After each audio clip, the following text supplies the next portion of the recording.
All right, so the Eagles have one of the biggest opportunities staring them in the face. But why does that all start tonight, and what are all the ways Philly can get the 1 seed? Plus, it's no secret what Vic Fangio's done with this number 1 defense in the NFL. However, how he got them there might surprise you. Meanwhile, the offense is still searching for quicker starts, and there's some reason for optimism. Also, there's a couple unsung heroes on the scout team that need to be talked about, so let's do that. But first, let's run it.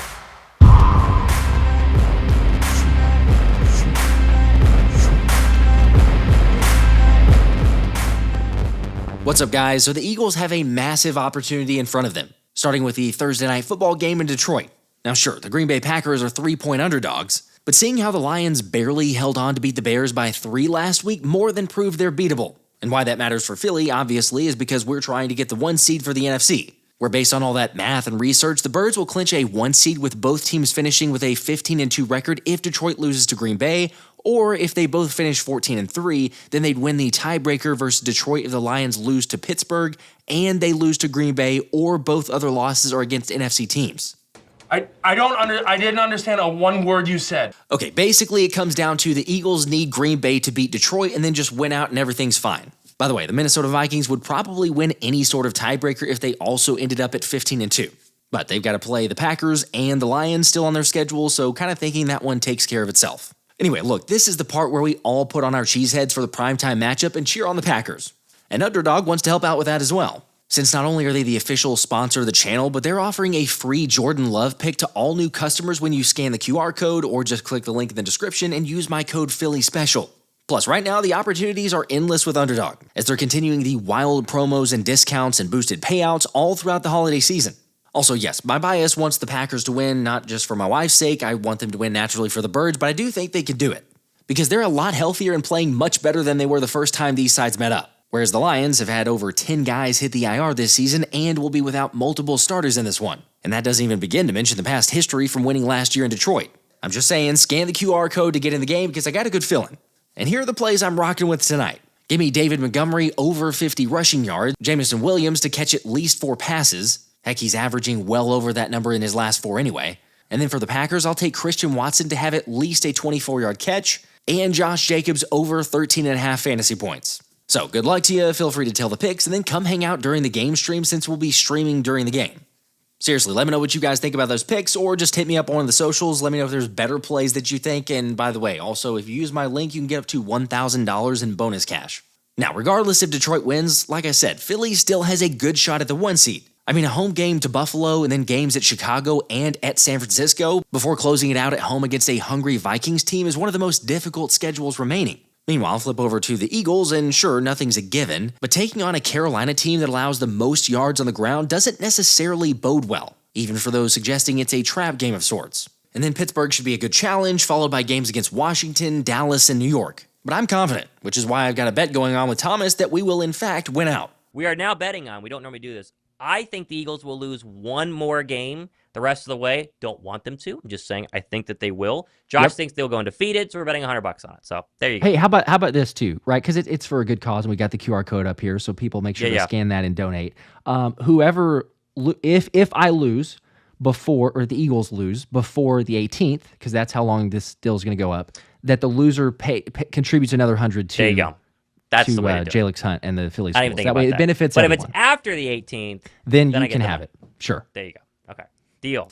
All right, push comes to shove on this one. Where do your loyalties lie? Are you Team Thomas on this, or are you Team Josh? Seriously, let me know what you guys think in the comments. I will just say that the odds of winning out get significantly better with Devonta Smith back at practice, as Smitty was designated as a full participant, meaning it's all systems go versus Carolina on Sunday. Granted, I hear you, when you take a look at the injury report, there's definitely quite a few names getting rest or recovering from injuries. However, the good news is that even after officially signing CJ Uzomah to the active roster, Dallas Goedert hasn't been sent to the IR, meaning there could be a chance he avoids missing 4 games. Let me just stop here on the injury topic though, because I've gotten several comments or seen several comments saying like, why on earth are we seeing these guys pop up randomly in the middle of the week with injury designations that they didn't have previously from a game?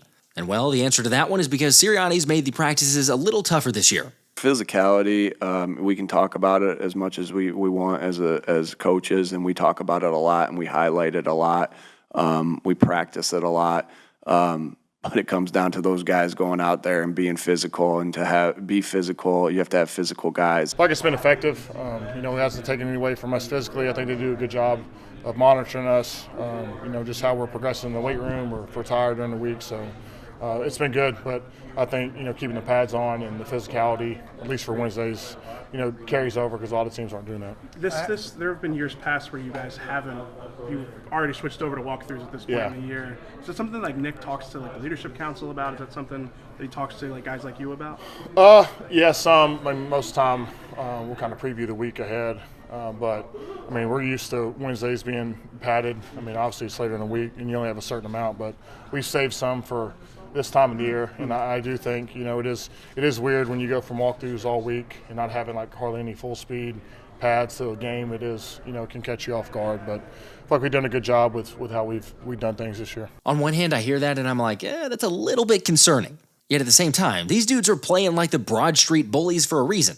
Heck, CJ Gardner-Johnson has lived up to it for the hits, but even more so his trash talk. As according to The Athletic, he was voted as the most annoying player in the NFL. But you have heard of me. Something tells me that CD will wear that distinction as a badge of honor. And really, he should, but like the fellas have been saying, you gotta earn that nastiness and physical identity in practice. But still, yes, hopefully the guys can stay healthy. Yet judging how different this squad looks from last year, I think I'll take that risk when it comes to more physicality. I don't know, am I crazy? Do you guys think we should be toning it down a little bit more as we get closer to the playoffs? Personally, I love it. And I also love the fact that the Birds signed a fullback, Kari Blasingame, to the practice squad for the first time since 2016. FYI, I've talked about him before, but Blasingame is a 6-foot, 233-pound wrecking ball, who originally signed with the Vikings before getting stints with Tennessee and Chicago. Following Ben Van Sumeren's season-ending knee injury, the Birds obviously wanted to remain committed to good old I formation more than some may have thought. I think what it's done is just give another layer for the defensive to have to pay attention to, and not to get into too much of this. I'm not going to get into the scheme of it, of why it's been helpful for us, but it does. The one thing that one of the benefits is the layer that it gives the defense to have to defend and have to spend time on and have to study, and it's been pretty productive for us this year, and I think that.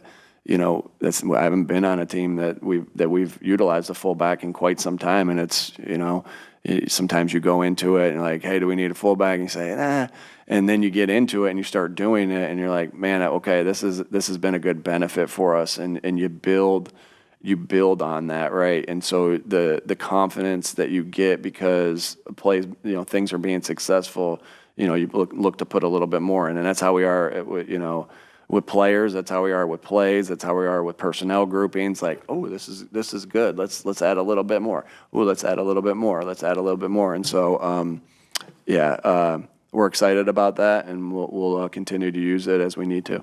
Look, this team is just committed to running that vintage smash mouth football, and I'm here for it because honestly, that's the winning formula these days. Like, consider this: the Eagles are averaging the fewest passing attempts per game in the NFL this year. It's 25.6 for those curious. Yet on the other side of the coin, and as just about everyone knows, they have the most rushing attempts and are averaging the most yards per game. Take it a step further and guess which teams are among those with the fewest passing attempts per game. The Detroit Lions, the Green Bay Packers, Pittsburgh Steelers, Baltimore Ravens, and LA Chargers. By the way, I think it's a given, but I'll just go ahead and call it out. Yes, I think everyone understands the fact that if you're leading, you're probably going to have more rushing attempts, but still, the teams that are running the football well are definitely near the top. We've definitely seen more passing from teams in previous seasons. It's just that there's been a shift of the year of the running back, which is why Jalen Hurts shouldn't be getting the hate that he does. Like, you guys remember who the clear favorite for the NFL MVP is, right? Josh Allen for all his crazy heroics and unbelievable dimes. Except it's interesting when you compare the stats side by side that Jalen isn't that far off. Heck, QB1's got a better completion percentage, the same record, nearly the same yards, total touchdowns, and the same amount of interceptions. Now, I'll give it to you, Jalen's benefiting from the brotherly shove, but even if you just take the passing touchdowns, Josh Allen has 20 and Jalen has 14. Yet Jalen's actually the one with the better rating. For the record, I'm not saying Jalen's the MVP, nor should he win the MVP award. But the hypocrisy of that Hurts criticism and how we judge a QB is getting out of hand. Clearly they are hiding something because why does he only pass the ball 19 times a game? I want to hear. Like, if you 250 bucks, what you want? You want 30 passes a game? That's what you want? No, I'm curious as to what in the world are they hiding? Clearly, the Eagles don't have full confidence in Jalen Hurts because they don't give Jalen Hurts the ball that much. Because this is like what's it, hypocritical? This should be illegal. Make yourself number 23. You at home, make yourself number 23. What would you do? What would you do? Because the rule book says if offensive linemen pull, you go with the pullers. But you see Saquon Barkley coming around the corner. So you stay wide and you come around the corner. But look at Jalen Hurts. Look at his eyes. He's looking right at you. Oh, you want to stay around the corner? What's he going to do? Keep it. This should be illegal. What can you do? You want to take Saquon? Jalen Hurts says, fine. Take Saquon. I'll keep it myself. Sue him. Just sue him. 2 running plays later. 2 running plays later. Here's what we're going to see. Hold on. 2 running plays later. You're going to see what you think is the exact same play. Now it's Roquan Smith. Make yourself number 0 at home. What do? This should be illegal. Okay, now, same play on offense. The pullers are going to pull. Instead of running with Saquon Barkley, now Roquan Smith, you, number 0, you're going to stay home. You're going to honor the pullers. Oh, now he gives it to Saquon Barkley. Sue him! This should be illegal because now Jalen Hurts, look at his eyes. Look at his eyes. Oh, you defender, you want to stay wide? You want to take Saquon? That's fine. Nope. This should be illegal. Okay, let's keep going. Now, what do? I'm asking you at home, what in the world do you do? Make yourself number 23. Because now, number 68, he pulls. You should honor the puller, but you're confused. Because one time he pulls, you go with the running back. Another time he pulls, you go with the quarterback. So now, number 68, he pulls. Pull is just when the lineman, instead of staying one way, he goes around the other way. What do?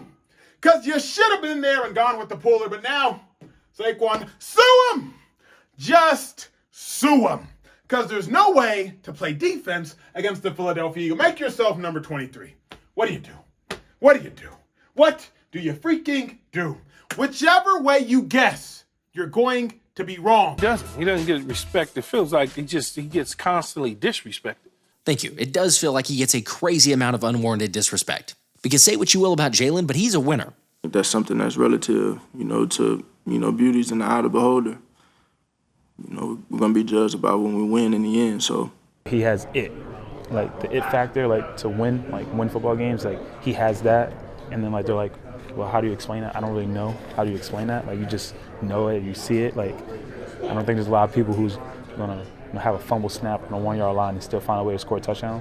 Like, he has that to him, and throughout his whole career here, and go back to when he came in Alabama and the success he had at Oklahoma, he just got that, and you can't coach that. It's hard to find, and I'm happy that I'm part of his team. Obviously, internally, there's not a lack of credit in Jalen. It's just externally, he doesn't get the credit he deserves. Which, on that topic, shout out to Zack Berman, who asked around the Eagles locker room who's been the most impressive scout team player. Because despite getting to see guys all throughout training camp, the only people who get to see the scout team players during the season are within the building. However, when it comes to a clear offensive standout, multiple defensive guys gave kudos to wide receiver Danny Gray, with Cooper DeJean and Reed Blankenship saying Gray's speed and twitch keep you on your toes every practice. Now, as always, just in case you're a little fuzzy on the Gray area, the Eagles signed him to the practice squad back in September, as Gray was a former third-round pick out of SMU by the 49ers in the 2022 NFL Draft, where he then led San Francisco in receiving during the preseason. Now, unfortunately, that didn't amount to much during the regular season, as the 25-year-old only played 87 offensive snaps to go along with 19 on special teams. And then Gray was placed on the injured reserve prior to the following season, where he was eventually waived. But I'd say the attention that he's getting now, especially with the secondary and the starters, certainly means that he's making an impact. The other reason I bring this up is because this was about the same time last season when A.J. Brown shouted out Keely Ringo's play, and then we started to see him show it on the field. Of course, no, I'm not saying Gray's about to play anytime soon, but the general consensus of the defensive standout is Jalyx Hunt, and that is something to keep your eye on. He's a great learner. I think the biggest thing is how he uses his hands. I think he's always had the athletic ability, but just his approach to the rush attack, he's a smarter football player. And he has, I think, put on some size from the beginning of this year to where he is now. So when I see his movement and makeup and what he potentially be, I think he could be a really good, dangerous edge rusher. It's kind of fair to say that we're starting to see that, and really it's perfect timing, especially considering the fact of how thin the Eagles are at edge. Anyway, I just wanted to give those guys some shout out and praise because they certainly deserve it. Just like Braden Mann, who ended up winning the NFC Special Teams Player of the Week for 5 punts inside the 20-yard line. And for the record, that's the first Eagles punter to win that award since 2013 when Donnie Jones did it. Also, I got to thank you guys because the channel passed 86,000 subscribers, which is absolutely insane, especially considering that this channel is just about a year and a half old. So, I mean, you guys are the best. You already know that, but I'm going to be giving away this Jalen Hurts signed helmet as soon as it gets to 90,000 subs, or if you want a Saquon one, I'll make it a Saquon one, so that one also works. But make sure to do me a favor, hit the like button, subscribe as always, and I'll catch you on the next one. This has been the Philly Special.